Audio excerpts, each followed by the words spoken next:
Porque uma coisa é eu fazer a afirmação, a Terra é plana. Isso, quando eu faço essa afirmação, isso é apenas uma bobagem. Dizer que a Terra é plana é uma bobagem. Basta você pegar qualquer criança, montar num avião, você vai ver que a Terra não é plana, ou basta você perguntar para o Eratóstenes, lá para o grego de 2.500 anos atrás, que ele calculava o raio da Terra. Então, desde o Eratóstenes, nós sabemos que a Terra não é plana. Tudo bem. O problema está na repercussão do predicado lógico. A Terra é plana, nessa encrenca aqui. E isto aqui tem capacidade de amplificar aquilo, ligar isto da Terra ser plana com alguma outra bobagem e influenciar a decisão de pessoas.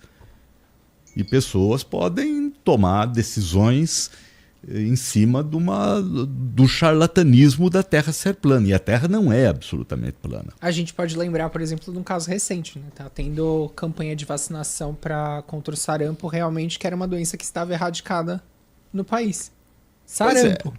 Então, esse problema uma coisa é a opinião das pessoas. Com relação à opinião, eu concordo com você. Absolutamente eu concordo com você. Não temos como a pessoa que achar que a Terra é plana, ele acha em privado que a Terra seja plana. Agora, ele não pode influenciar, ele não pode porque existe algo aqui que é uma sociedade, não é? Eu entendo o senhor, mas eu acredito que é diferente você proibir de responsabilizar. Eu acredito que responsabilidade tem que existir. Você tem que ter responsabilidade. Mas é esse o ponto que o pai tá falando, é responsabilizar, não proibir, entendeu? Não é proibir. É exatamente isso. A gente gente concorda no negócio, é só que os termos são diferentes. Não quer proibir ninguém de nada. Tá. Por outro lado, ó, vamos lá, deixa eu jogar mais um pouquinho de merda combustível. No ventilador, Não, só combustível. Que é o seguinte, eu acho que a gente... Bom, primeiro, o Brasil é uma sociedade jovem. Se a gente for comparar com várias outras sociedades, por exemplo, se a gente for comparar com sociedades europeias, o Brasil é uma sociedade de 520 anos, né? Uma parada assim, né? É uma sociedade jovem. Se a gente for comparar com os chineses, por exemplo, é sacanagem, né? Os caras estão aí há muito.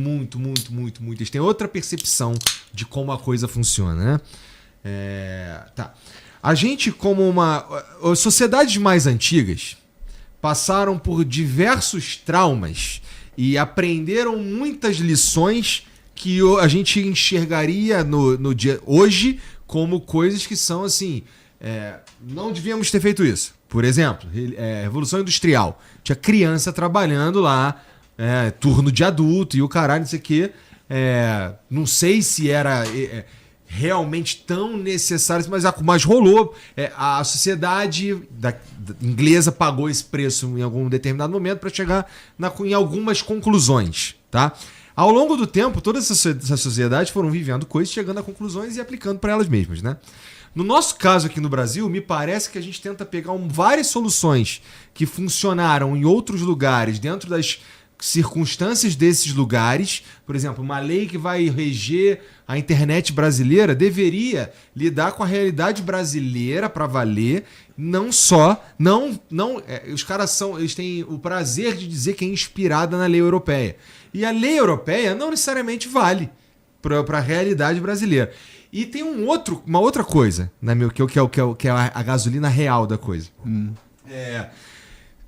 Várias experiências. Não adianta eu subir num palco, numa palestra e eu falar pros caras, eu vivi isso, fiz isso aqui, esse foi o resultado disso. Eu fiz isso, me fudi aqui. Se eu tivesse feito isso, poderia... Eu não ia ter me fudido, isso, né? Possivelmente, eu sei lá. Aquele determinismo. E aí eu iria numa vibe e as pessoas vão pegar o que eu disse, provavelmente cagar, e eu acho que isso tá certo mesmo, porque tem coisa que tu só aprende com a experiência, me parece, tá? Eu quero levar isso para um extremo, que por exemplo... Sei lá. Vamos começar... Como é que eu levo para um extremo sem causar muito, né? Mas vamos lá.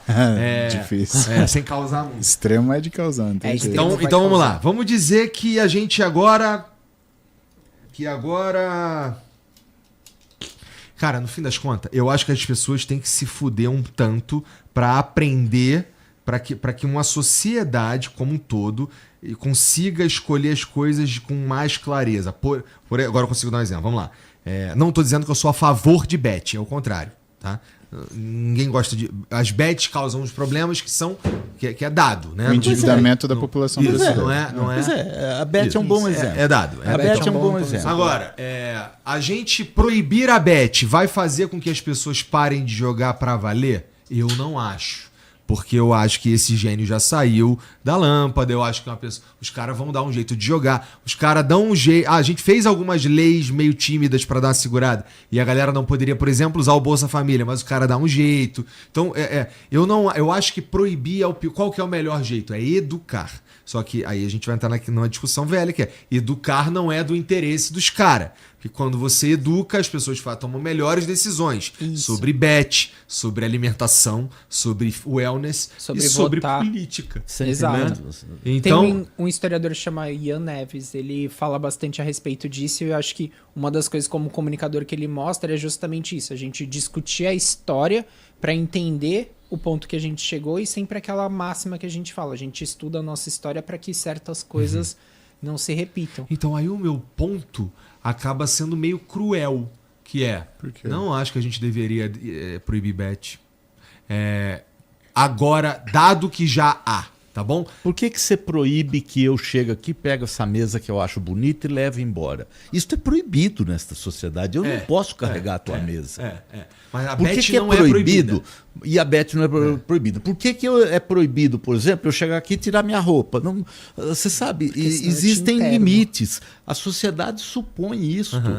É a única forma de nós termos aquilo que o Rawls chama um véu da ignorância. O que é o véu da ignorância do John Rawls? É uma determinada situação na sociedade que você diz, olha, vamos esquecer daqui para trás, vamos fazer do passado o passado e vamos nos acertar num compromisso social de viver que eu não vou carregar sua mesa, eu não vou arrancar a roupa. Tá, mas aí eu me sinto confortável para te trazer um argumento de alguém que me apresentou, foi o senhor, que é o James Heckman. James Heckman é um Nobel e ele escreveu um trabalho chamado Hard Evidence on Soft Skills. E qual a importância disso? Porque ele discute uma coisa chamada consciousness. Consciousness não tem uma tradução literal para português, mas seria alguma coisa como um nível de consciência ou conscienciosidade. Tá? E o que ele mostra? Ele mostra que isso é uma linha ascendente ao longo do tempo. Então o ser humano, conforme ele amadurece, ele ganha mais consciência, que é a noção de ser, estar, existir e agir. Então, quando você observa o trabalho dele, o que ele mostra, por exemplo? Que aos 40 anos, você tem 12 vezes mais consciência do que você tem aos 20. Que aos 60, você tem 8 vezes mais consciência do que aos 40. E que aos 80, você tem de 3 a 4 vezes mais consciência do que aos 60. Então, a gente não perde a nossa sanidade quando a gente envelhece. Pelo contrário, a gente fica mais consciente. E especula-se, né, que isso seja também uma forma de proteção para a gente entender a nossa própria finitude. Eu preciso compreender isso. Então, quanto mais consciência eu tenho, mais eu compreendo. Mas tudo bem. Então, quando você fala assim, a gente tem que se fuder, a gente tem que se lascar com determinada coisa, talvez o que você queira dizer, na verdade, é que deva existir um processo de amadurecimento que retire o véu da ignorância, mas que ele seja cuidadoso o suficiente para que você amadureça sem cicatriz, Igor. Porque quando você ganha uma cicatriz, quando você se machuca no processo, a experiência é outra. Aí você não lembra que você cresceu, você lembra que você apanhou. E aí você não repete. Nesse caso das bets... Mas não é assim que as sociedades se formam ao longo das gerações? Mas será que a gente já não tem... que lutaram uma porrada de guerra, e aí por que a sociedade chinesa aceita, sei lá, uma característica específica ou funciona de um jeito específico? Conta de, sei lá... Toda uma conjectura. Mas é assim, veja, isso aqui eu tô viajando, tá? Não sei, tenho certeza. No caso das bets, tem um complicador, porque você tá falando de uma doença, entendeu? Então, basicamente, para mim e pro meu irmão, você tá falando o seguinte... Gui, quando um cara chega, por exemplo, com câncer da pele, eu tenho que falar pra ele assim, você tá vendo? Você não usou o protetor solar, por isso que você tá com essa merda desse Não, negócio. é isso que eu tô dizendo. Mas o que eu tô basicamente dizendo isso. você vai conseguir impedir esse cara de ter câncer? Eu vou tratar ele naquele momento pra que o problema não se torne pior. Perfeito. Aí Mas- eu tô contigo. Mas Vamos aí eu tô tratar o contigo. cara da Beth que tá fudido. Vamos tratar o cara Isso, da tô Beth que tá contigo. fudido. Então, mas Da porque é uma mesma- doença. Porque Tudo é uma bem? doença. Exato, a gente tá olhando. Não sei se a gente tá olhando as coisas da Adicção. melhor maneira. E isso eu falo pra várias outras coisas, mas os maconheiros, tá ligado? Os caras tratam como de um jeito e poderia. A gente tratou desse jeito aqui. Vamos conceder que dá pra tratar da forma criminal, tá bom? Só que a gente tentou e não funcionou legal, viu? Não, isso daí é que nem a gente sempre fala, né? Como se política de encarceramento de massa tivesse resolvido alguma coisa. Então, aí vamos tentar outro jeito. É isso que eu proponho, na real. Então, mas o Bem, objetivo mas- não é ser pedagógico, o objetivo é você proteger a sociedade. Você tem um cara que estupra, que mata, que rouba, que Tá. sequestra, Pera lá. você não quer ensinar ele, você quer Pera lá. proteger a sociedade. Concordo, certeza. mas aí é um Essa é a pouco, né? ideia. Aí- Agora, de algum modo, vai ser preciso você proibir o estupro. Com Vai ser, certeza. vai ser Você preciso precisa- você precisa proibir o proibir isso daí, assassinato. né? Mas não é interessante que o. Eu não vejo como não fazer isso. Ah, E sim. isso tem. Eu não Ó, vejo como não fazer. pai, E senão nós voltamos a um estado de natureza e aí Então, nós mas vamos aí o chegar ao problema- cúmulo do que é o pensamento alemão que criou o nazismo. Bom, então vamos deixar a sociedade viver um estado de natureza Aham. para ela aprender. Aprender o quê? Ela aprender a se autodestruir? Não. Ou nós temos uma visão, e isso eu acho que é uma separação nítida entre o humanismo e o estado de natureza. Você tem gente, sim, que acredita que a sociedade vai evoluir a partir do estado de natureza. Basta você ligar a televisão na madrugada e você vai ver gente horrenda vendendo o céu e a terra, tomando dinheiro das pessoas Sim. e Prometendo salvação e eterna. prometendo um monte de asneira. E achando que é o estado de natureza, porque a pessoa vive o estado de natureza e tem uma determinada crença e tudo bem. Eu, como homem de ciência e como pai, e porque parece que o negócio aqui era pai no começo, né, eu tenho obrigação de dizer para o Paulinho, não certeza. monte naquela égua que pode ser uma tragédia. Eu não tenho que deixar meu filho correr o risco do estado de natureza. Com certeza. O Então, senhor isso me ensinou a gente afasta- a montar. Quem? O senhor ensinou a gente a montar. Falou, não é Ensinei pra a azucrinar o montar, cavalo. mas ensinei a você a olhar antes de tudo a orelha do cavalo para ver para onde ele está olhando. E também tem uma outra coisa que ele me Tem- falava, ele falava assim, Guilherme, meu filho, não esquece que o de baixo também, que o de cima também é burro. Aí eu ficava assim, né? O que ele tá falando? Aí Meu pai é um doce. Entendi. Aí eu fui Então, você entender. compreende? Aham. Agora, eu acho que isso é uma separação que nós temos que levar muito a sério. Ou nós temos algum nível de humanismo, seja esse humanismo criado por uma crença, por alguma coisa, ou por um entendimento, que é o meu caso, o entendimento da ciência, o entendimento de vocês, das pessoas, ou nós vamos cair no estado de natureza. Agora, Mas se a o gente que eu essa tô falando discussão é que eu tô- terrível. então, é terrível e assim, o que é difícil é a terrível. gente desenhar onde é a linha daquilo que vai ser proibido. É daquilo que vai difícil. ser- Opa, mas é difícil. Agora, é difícil. o meu ponto de vista, na verdade, ele é um ponto de vista positivista, porque eu acredito que as coisas elas caminham para um amadurecimento, exceto quando tenta se impedir. E aí a gente entra no argumento do Igor. Se você deixar a população ela ganhar conhecimento, ela ganhar esse amadurecimento, você perdeu o seu curral eleitoral, por exemplo. Né? E é fato. E eu acho que esse é o grande problema que a gente tem hoje, quando a gente começa a olhar o que é a atitude de governantes, de políticos, porque o que a gente percebe é que a gente nunca tinha percebido isso antes. Quando a gente, sei lá, vamos falar 40 anos atrás, né? 40 anos atrás, Arena, MDB, né? Era o que outra situação, né? A gente tinha outra classe de pessoas que estavam tentando fazer alguma coisa, né? De uma forma diferente e política, por exemplo, mudou demais. Quando se percebeu que o poder era interessante, começou a se lutar pelo poder. Talvez o poder tenha sido sempre alvo de uma luta e de uma disputa. Agora, hoje, Isso está muito mais claro e eu acho que a população tem percebido. Se por um lado a rede social ela trouxe essa disrupção entre aquilo que é irreal e daquilo que é real, por outro lado ela também comunicou pessoas para falar, escuta aqui, você está vendo isso daqui? Ô, fulano, você viu isso daqui? E num determinado momento, eu concordo com tudo que você está falando aí e com o que o Igor está dizendo aí. Num determinado momento, ela ofereceu uma experimentação para as pessoas, né? E é bom que as pessoas experimentem até um limite essas alternativas, porque essas alternativas estavam escondidas na sociedade. Sim. Hoje elas estão às claras.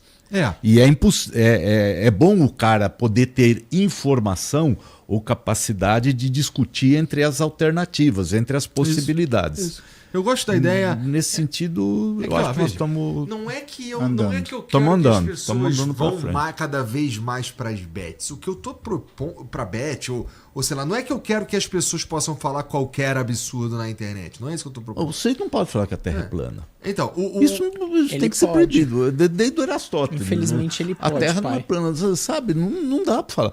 Em termos de ciência. Nossa, tu ia ficar tão chocado se tu vivesse no YouTube. Pois é, verdade. mas sabe? Porque isso é. Eles também falam que física quântica é misticismo. Pois é outra coisa que, se eu entendo dessa tal física quântica, eu não é que eu não posso permitir, eu não posso ficar quieto. Isso, pai. Quando eu vejo um charlatão, assim como se um sujeito Então. fizer um charlatanismo médico, você não pode permitir ele fazer isso na rede. Esse é o meu ponto. Por quê, Paulinho? Esse Aonde que nós vamos parar? Pai, mas esse é o meu ponto. Então. Lá no Conselho Federal de Medicina, o que é o meu esforço? É fazer o médico bom falar. Porque não adianta você correr atrás do sujeito que está desinformando. Não adianta você correr atrás do sujeito que está utilizando, sei lá, o que é a crença da pessoa vulnerável para vender coisa que ele não precisa. Tá. Não adianta. Isso quem faz é a polícia. Não, agora você falou uma coisa que é certo. Isso Não aí adianta, adianta policiar. Então, o que adianta é assim: o que ficou muito claro para mim hoje é que a gente tem um problema de equilíbrio de forças. Então, aquela história, não basta. Aliás, o mal ele não precisa do bom. Se ele se virar mal para o mal prevalecer. Ele só precisa do bom ficar quieto. Então, o que a gente tinha que ter? A gente tinha que ter médicos de uma forma, quando a gente fala da medicina, por exemplo, de coisas que são antiéticas e que são imorais. Né? O que você precisa? Você não tem que ficar caçando ninguém. Você tem que pegar um monte de gente e botar essa gente para falar o que é. Então, agora você falou uma coisa que eu acho isso muito aproveitável. Você como comunicador, me desculpe perguntar, mas eu gosto de perguntar. Você como comunicador, você abriria o teu microfone para alguém dizer que a Terra é plana ou que mecânica quântica... Como é que você vê isso? Primeiro que para eu chamar um cara aqui, ele precisa chamar minha atenção de alguma forma, né? Tá. Vamos dizer que ele chamou minha atenção porque ele está falando que a Terra é plana. E já aconteceu antes, tá? Sim, mas a vibe é meio chacota, é meio pegar no pé, é meio... Mas peraí, a vibe é uma conversa. Então, quase assim, como... o que eu acredito... E vamos dizer que a gente está... Eu estou tendo uma conversa com um cara desse. E ele fala pra mim que a Terra é plana, a minha primeira reação é achar que ele tá de sacanagem. Você acha que ele vem pra zoar mesmo, assim, aquela coisa assim, não pode ser que você acha mesmo isso. Não, né? é que aconteceu uma vez que eu achei... Aconteceu? Era o Super Xandão. Tá? E não tô falando isso pra diminuir o canal, o Super Xandão, ele tá... O que é Super Xandão? Ele é um streamer, ele fazia... Streamer é isso mais ou menos o que a gente tá fazendo, só que no caso dele ele fazia de LOL na época. Ele joga videogame na internet para as outras pessoas verem, pai. Isso funciona pra O caralho. que é LOL? LOL é um jogo que jogam 5 contra 5, então tem sempre 10 pessoas jogando. Pra gerar o hate nas pessoas é uma cópia assim Do Dota, mais fácil de Dota. É. Dota é um Porque tu mod também de não vai Warcraft saber o que que é. Você 3. tá ficando velho como eu já. Você jogou Warcraft 3 comigo, lembra? Joguei. Era um mod de... O Dota era uma modificação do Warcraft 3 que foi criado pelos jogadores. E aí você pegava os personagens e saía batendo um com o outro. Aí Era fizeram bem um jogo legal. mais simples que é o LoL. E o LoL Bem ele mais é muito simples. popular, muito popular. Muito popular. E aí, o Super Xandão, ele falava na live dele lá da Terra Plana, lá, eu achava que era sacanagem. Então pra mim era graça, era graciolete, entendeu? Não, né? Quando ele chegou e a gente foi trocar ideia, ele tava muito bombado mesmo, muito bombado, tava funcionando muito, Super Xandão. E ele é forte, tá ligado? Ele era o último herói da Terra. E aí esse cara, ele entrou nessa de Terra Plana. E eu achei que era brincadeira. Não era. E não era. E aí, pouco tempo depois, o Sakane, que é um cientista, mandou no Twitter lá, porra, caralho, o cara falou que a Terra é plana, não sei o quê. E aí a gente trocou uma ideia com um cientista pra falar, cara, não é bem assim, a Terra não é plana, pelo amor de Deus, né? Então, o meu Pelo ponto... amor de Deus. Então, é o único argumento. o meu ponto É o de único vista, argumento. eu não impeço as pessoas de falar absurdo, porque eu... como eu não acho que eu sou um monstro, eu acho que dá pra eu me colocar como contraponto, muitas vezes, das coisas que são ditas aqui. Não necessariamente colocando a faca no pescoço do cara. E Você também está fazendo, sabe o que você está fazendo? O que o Putin não descreve com o argumento do Turing. Caraca, hein, que elogio. Caralho, gostei, Aí mano. sim, hein? Não, sabe que pique é maluco. constatação Aí sim, que o Putin velho. não está certo. Aham. Entendeu? Você está simulando. Simular significa você está computando aquelas informações, você está simulando para ver se aquele cara é uma máquina ou não. Para ver se aquele muitas cara é vezes, um sim. idiota Com ou não. políticos em geral, sim, vou te Com falar. certeza. É isso que você está falando. Com políticos em geral, sim. Mas, e não aí... Precisa, não precisa falar quem, mas já teve alguém que na sua frente falou, putz, esse cara é um jumento. Muitos. Você falou assim, né? Ferrou, né, velho? O que eu fiz? Mas aí tem acontecido pouco. A última vez que eu errei não faz tanto tempo assim, mas já fazia muito tempo antes, entendeu?